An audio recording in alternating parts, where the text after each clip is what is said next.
अस्सलाम वालेकुम जी, मैं हूं आबिद अंदलीब। नाजरीन, हिंदुस्तान की तबाही का वक्त शुरू हो गया है। पाकिस्तान के जो त्यारे हैं, पाकिस्तान के JF-17 है, पाकिस्तान के जो दूसरे J-10C है, वो हिंदुस्तान के अंदर घुस गए। तीन अहम तरीन, तीन हिसास तरीन जगहों को पाकिस्तान ने टारगेट किया और इस वक्त हिंदुस्तान के अंदर सफ़े मातम है।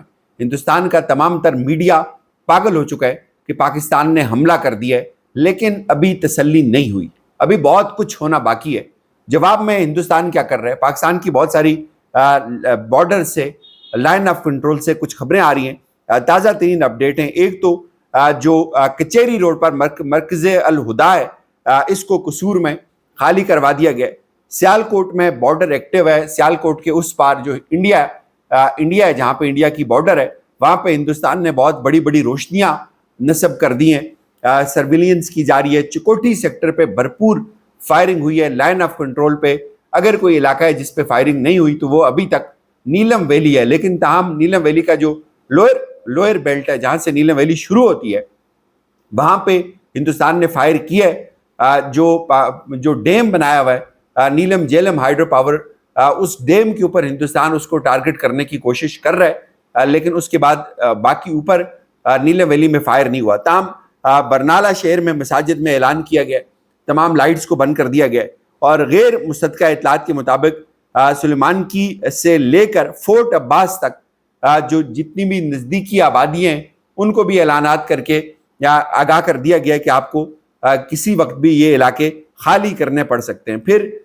हैरान कुन खबर जो मुझे लगी, जाहिर है, एक आपको याद होगा जब उसामा बिन लादेन का ऑपरेशन हुआ था तो बहुत सारे उस वक्त जो ऑपरेशन अमेरिका ने लॉन्च किया था तो वो उगी वाली साइड से, मानसेरा और वो पीछे जो काला ढाका है उस साइड से वो तैयारे आए थे। तो कहा जा रहा है जी कि तहसील उगी में जो जंगी सायरन सिस्टम नस्ब किया गया था वो आज चोरी हो गया, वहाँ पे वो है ही नहीं है। ये सीरियसनेस है। लेकिन दूसरी तरफ जो पाकिस्तान की फोर्सेस ने हिंदुस्तान के अंदर किया है वो बहुत तबाहकुन है, बहुत तबाहकुन है। वो क्या किया मैं आपके सामने रखता हूँ। एक तो ब्लैक आउट कर दिया पूरे अमृतसर के अंदर। पाकिस्तान की एयरफोर्स ने वहां जाकर अमृतसर के अंदर अमृतसर एयरपोर्ट को टारगेट किया है। ये बहुत बड़ी खबर है, ये बहुत बड़ी डेवलपमेंट है। हिंदुस्तान के मीडिया में इस बात को रिपोर्ट किया जा रहा है कि कंप्लीट ब्लैकआउट किया गया है और वहां पे फिर उसको वो तसल्ली कैसे देते हैं। वो ये कह रहे हैं कि भाई ब्लैकआउट हम इसलिए कर रहे हैं कि हम जो है वो एक ड्रिल करने जा रहे हैं और मॉक ड्रिल है, इसलिए आप लोग घरों के अंदर रहें, आप घरों से बाहर ना निकलें। एक चीज याद रखें कि जब आप ड्रिल करते हैं, इस तरह का कोई इवेंट करते हैं, तो आप शहरी आबादी के ऊपर नहीं करते। ये झूठ बोल रहे हैं। ये वो कहेंगे कि वो ड्रिल कर रहे हैं, लेकिन ड्रिल जब आप कर रहे होते हैं तो आप आबादी के ऊपर नहीं करते, एक बात। और दूसरी बात, फिर आप ये नहीं कहते कि आप घरों से बाहर ना निकलें। बार बार वहां का जो कमिश्नर है वो ये बात कर रहे हैं, और फिर जब आप ड्रिल कर रहे होते हैं तो फिर धमाके नहीं होते इस तरह। तो तकरीबन जो मैक्सिमम वहां के लोकल लोग हैं वो रिपोर्ट कर रहे हैं कि बहुत बड़ी आवाजें हमने सुनी है अमृतसर एयरपोर्ट के मज़ाफ़ात में, जो उनकी एयर बेस है उसके मज़ाफ़ात में। और उसके बाद भारत के जो वजीर दाखिला हैं अमित शाह, उन्होंने भारतीय सरहदों के ऊपर हाई अलर्ट कर दिया है, लेकिन इससे काम चलेगा नहीं। फिर अमृतसर पुलिस के जो कमिश्नर हैं वो ये कहते हैं कि हम 3 साउंड हमने सुना है, बड़े खौफनाक साउंड आए, और कुछ वीडियोस भी चल रही हैं। और वीडियो जाहिर आपको पता है कि कुछ प्रोपेगेंडे के अंदर फेक वीडियोस भी चल जाती हैं, तो मैं वीडियोस की बात नहीं कर रहा, लेकिन जो लोग वहां से रिपोर्ट कर रहे हैं। फिर रविंदर सिंह वहां से रिपोर्ट कर रहे हैं, वो बड़े जबरदस्त हैं, वहां पे माने जाते हैं। वो ये कह रहे हैं कि जो साउंड है वो सुना गया अमृतसर में, और वहां पे तमाम तर जो बिजली है उसको बंद कर दिया गया। कमिश्नर पुलिस अमृतसर जो है गुरप्रीत सिंह भल्लर जो है वो इस बात की तस्दीक करते हैं कि हमने 3 धमाकों की आवाज सुनी है, हम इसकी वजूहात मालूम कर रहे हैं। वजूहात हिंदुस्तान ऐसे ही मालूम करते हैं जैसे वो कह रहे थे कि कोई राफेल नहीं गिरा और कुछ भी नहीं हुआ राफेल को, और फिर वो खामोश थे।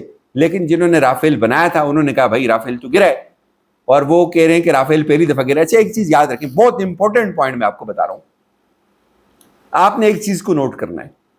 राफेल फ्रांस की टेक्नोलॉजी है। हिंदुस्तान बैक वक्त फ्रांस से भी टेक्नोलॉजी ले रहे और अमेरिका से भी ले रहे। JF-16 वो अमेरिका से लेता है। अमेरिका BBC पूरा दिन जोर लगा रहा था फेफड़ों का, राफेल नाकाम हुआ उसको दिखाने के लिए, ताकि इनकी ये बिजनेस डील फ्लॉप हो। राफेल को नाकाम दिखाने के लिए पूरा जोर लगाया आज BBC ने। لیکن انڈیا کی گورنمنٹ نے ان کو وہاں تک نہیں جانے دیا. تمام ویسٹ میڈیا رپورٹ کر رہا ہے رافیل تباہ ہوا ہے. اس کی ایک وجہ یہ بھی ہے کہ حقیقت میں رافیل تباہ ہوا ہے, نو ڈاؤٹ, لیکن اس کی جو بڑی وجہ ہے وہ بزنس انٹرسٹ ہے. دنیا گیم کو اپنے انداز سے لے کے چلتی ہے.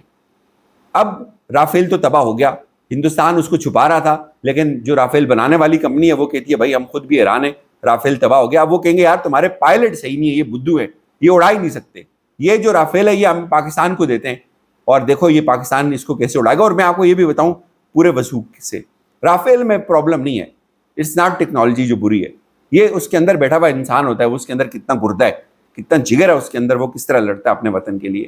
تو یہ بڑے سے بڑے کو بھی بٹھا دیں گے نا, وہ ابھی نندن بن جائے گا.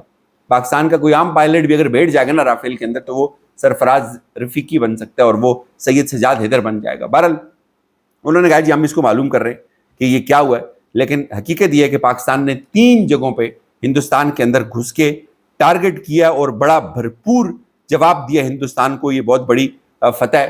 بھارت کے اندر بھارت کا تمام تر جو میڈیا ہے وہ چلا رہا ہے کہ یہ کیا ہوا, یہ نہیں ہونا چاہیے تھا, یہ بہت خوفناک ہو گیا. آوازیں آ رہی ہیں تو بھائی آوازیں آئیں گی. آوازیں اس لیے بھی آئیں گی کہ آپ نے معصوم بچوں کو مارا ہے.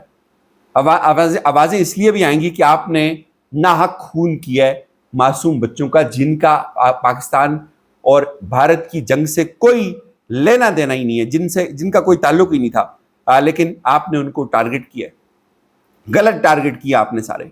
آپ نے مسجدوں کے اوپر, خالی مسجد کے اوپر ایک بندہ, ایک بزرگ, آپ نے اس کو مار دیا. اس وقت جو صورتحال ہے گجرات کے حوالے سے چل رہا تھا کہ گجرات میں بھی دھماکے ہو رہے ہیں, تو گجرات میں بھائی کوئی دھماکہ نہیں ہو رہا, گجرات میں سکون ہے.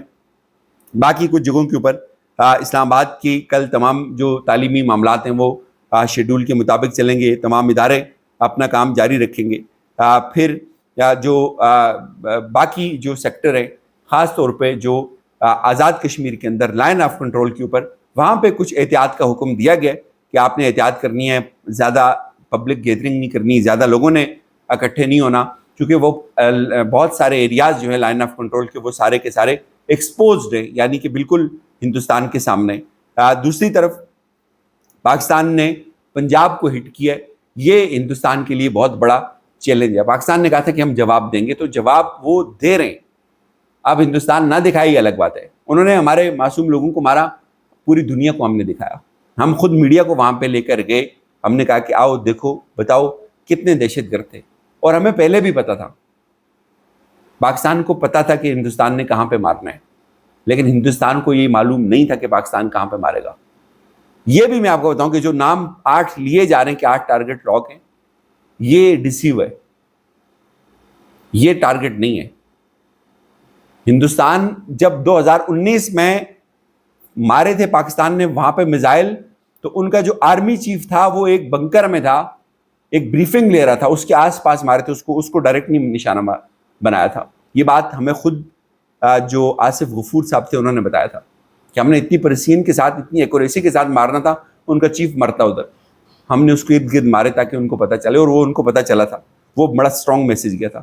شہباز شریف کی تقریر کے اوپر میں نے کوئی بات نہیں کرنی, بالکل مایوس کن تقریر تھی. شہباز شریف کو کوئی سلیقہ نہیں ہے تقریر کرنے کا, کوئی اس کے اندر کوئی ڈھنگ نہیں ہے, اس بندے کو وہ بات کر ہی نہیں سکتا, وہ کیا بات کرے گا.